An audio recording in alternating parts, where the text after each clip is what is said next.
So, if you're looking at the Singapore property market, you have definitely heard the old mantra, location, location, location. But what does that really mean today? I'm telling you, the old rules are broken. In this explainer, we are going to decode the new location code for finding a winning condo investment. Let's get into it. You know, for decades, this was pretty much gospel. It was the simplest, safest bet you could make as a property investor in Singapore. Just find something near an MRT, and hey, you were pretty much set. It was the golden rule. But today, oh, that is a different story. Following that old advice without thinking twice, well, it's a huge mistake. The market is just so much more complex now. We're seeing crazy high land bids and buyers who are way more informed. Just being close to a train station, it's just not the magic formula it used to be.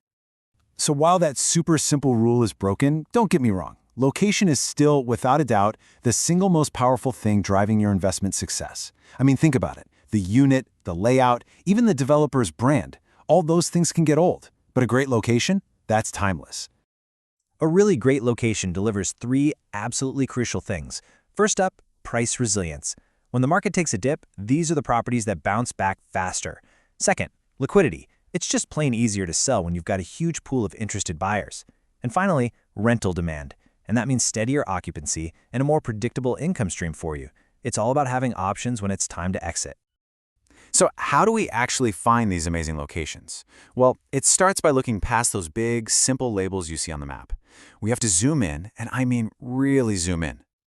You've probably heard these acronyms thrown around all the time: CCR, RCR, and OCR. They basically slice the island into three zones: the core center, the city fringe, and the suburbs. And look, they're a decent starting point for getting a feel for the market, but trust me, they are nowhere near the whole story. And this is exactly where that whole label myth just completely falls apart.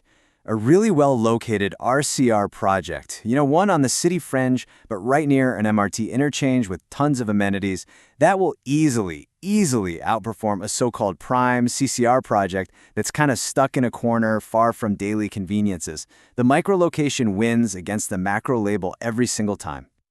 This brings us to a really important point about connectivity. Since we know that just being near an MRT is way too simple, we need to get smarter about how we analyze it. It's not just about being near a station, it's about being near the right kind of station. So let me just ask you this, straight up. Are all MRT lines created equal? Well, if you're an investor, the answer is a big, resounding no. Okay, so you got to think of it like a hierarchy. At the very top, the absolute best, you've got interchange stations. They give you the widest access and appeal to the most people. Right below that are lines that directly connect to major job hubs like the CBD. The sweet spot for distance, a nice 5 to 8 minute sheltered walk. And at the bottom, you got to be careful with future lines. Yeah, they promise upside, but they come with a real risk of delays and disruption. Okay, so we've talked about the hard stuff, the infrastructure. Now let's switch gears and talk about the human element, which is honestly one of the most overlooked drivers of value. How do people actually live, work, and play in a certain location? So here's a huge tip. Follow the jobs. Seriously, being close to major employment centers like the City, Jurong Lake District, or One North, that creates an incredibly resilient base of rental demand. You want to invest where people work, not just where they might dream of living one day. And this brings us to something I like to call the daily living test. You've got to ask yourself, can someone living here get their daily needs met easily? We're talking about supermarkets, good food options, schools, parks, and doctors. A project that's woven into a neighborhood with all these things will always have an edge over some isolated new building. All right, now we're going to get into the more advanced stuff. This is where you can really get an edge as an investor. We need to look at the market dynamics of supply, scarcity, and of course, price. You know, a classic mistake so many people make is just looking at one project all by itself. You have to look at the entire pipeline. How many other new launches are popping up nearby? If you're going to be competing with 5 other giant projects for the exact same pool of buyers and tenants, your investment could face some serious headwinds. Scarcity, my friends, is your friend. Okay, this might be the single most important question you can ask yourself before you buy anything. It's not just about whether you can afford it today. It's about whether the next person, the one you're hoping to sell to down the road, can afford it after you've added your expected profit. It's all about having a viable exit plan.